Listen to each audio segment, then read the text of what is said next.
Imagine a flying jet ski. Not a jet plane. Not a helicopter. A jet ski, weaving above the city at 150 miles per hour, while you sit in traffic below. That's the closest thing to what Archer just built. And the reason it matters isn't because it looks cool. It is because it might actually work. Cities are broken. Not structurally, socially, economically, and logistically. Los Angeles, Lagos, London, Mumbai. Every major city on Earth shares one suffocating problem.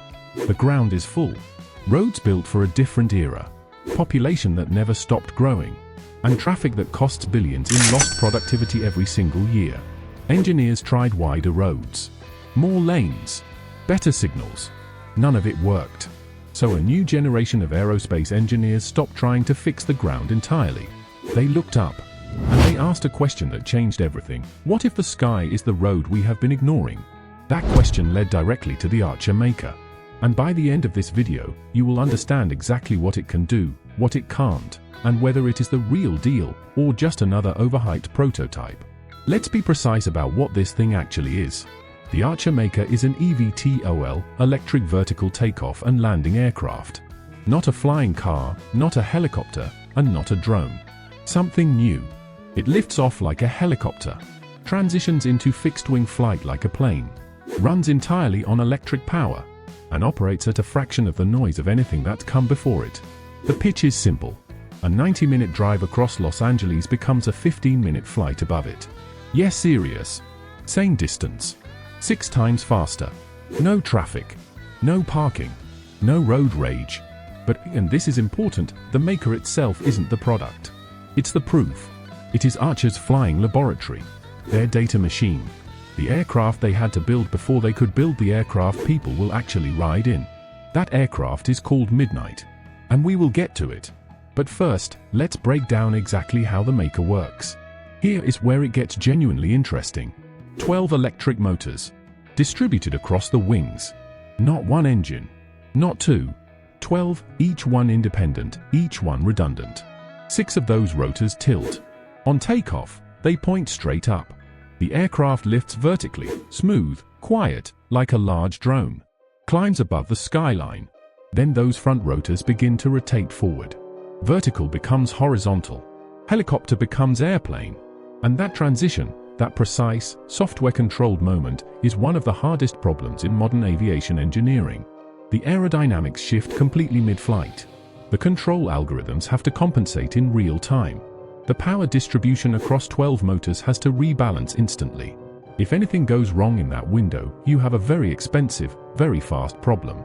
This is why Archer flew the maker hundreds of times before touching Midnight. You don't trust a transition like that until you've broken it every possible way in testing. Now, 3 core engineering challenges. Let's rate how Archer handled each one. Propulsion system, distributed electric propulsion is genuinely clever engineering. 12 smaller motors instead of one large engine means the power is spread out, the failure points are isolated, and the whole system is mechanically simpler than a combustion alternative. If one motor fails, the aircraft compensates. If 2 fail, still flying. That kind of redundancy is what makes the FAA conversation even possible. 1 point held back, battery energy density is still the ceiling. Range is limited to around 60 miles. The motors are excellent. The batteries are the constraint. Noise reduction, this one surprised me. Helicopters are loud enough to trigger noise complaints from miles away. That's why cities restrict them so aggressively.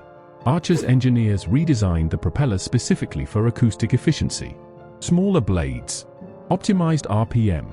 Distributed load across 12 rotors instead of concentrating it on one massive one. The result? Archer claims up to 100 times quieter than a conventional helicopter at cruise altitude. That is not a minor improvement. That's the difference between a technology cities will ban and one they will welcome. Half a point held back, hover and takeoff phases are still noticeably louder than cruise. Urban noise during those phases still needs work. Safety architecture, this is where Archer's approach is strongest. Multiple motors. Multiple independent battery packs. Redundant flight control systems. The aircraft isn't designed to avoid failures. It's designed to survive them.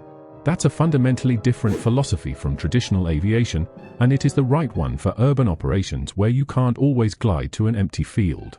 The safety architecture is serious engineering, not marketing.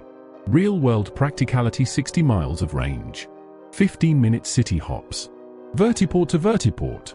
The use case is real and the time savings are real. But the infrastructure simply doesn't exist yet. Vertiports need to be built. Air traffic management for low-altitude urban aircraft needs new frameworks. And ticket pricing needs to reach a level where this isn't just a luxury for executives. The aircraft is ready for the world. The world isn't fully ready for the aircraft. The noise reduction is legitimate. 100 times quieter is a genuine engineering achievement, not a marketing number pulled from thin air. The redundancy is real. 12 motors with independent systems is not just a selling point. It is the architecture that makes certification plausible. The transition flight has been tested repeatedly in real conditions. That's not nothing. Most eVTOL concepts have not gotten that far. And the mission profile is well defined. This isn't a vague future of transport pitch. It is a specific aircraft for a specific route type, and that specificity matters.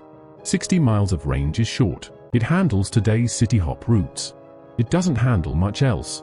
Battery improvements will expand this, but we are not there yet. The infrastructure gap is significant. Without vertiports, without charging networks, without updated air traffic control systems, the aircraft is ahead of its support structure. Certification timelines are uncertain. The FAA moves at its own pace, for good reason. 2026 targets are optimistic.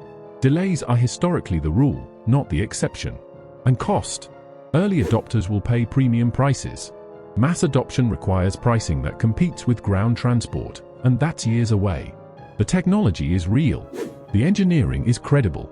The timeline is ambitious. It is not hype. But it's not here yet either. Everything the maker learned feeds directly into Archer's commercial aircraft, Midnight. For passengers, one pilot, real city routes, real vertiports. Midnight is what the maker was always building toward. And this is how serious aviation development actually works. You don't build the passenger aircraft first. You build the test bed. You fly it until it breaks. You learn what simulations missed. You fix it. And then, only then, you build the thing people will trust their lives to. The maker flew. Midnight is coming. And Archer isn't alone.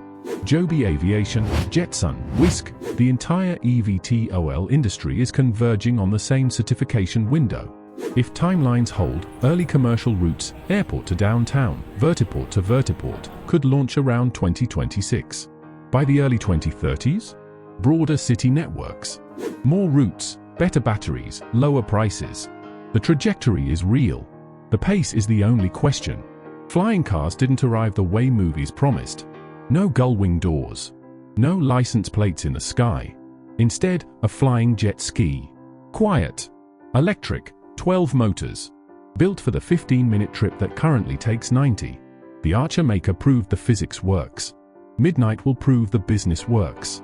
And the next 5 years will prove whether this becomes a luxury novelty or the layer of transportation that finally breaks the gridlock. The sky isn't science fiction anymore. It is an engineering problem. And engineers are solving it. Here's my question for you. If an air taxi opened in your city tomorrow, same price as an Uber, would you get in? Or does something about it still feel too early? Tell me in the comments. And if you want more videos breaking down the technologies actually reshaping, subscribe.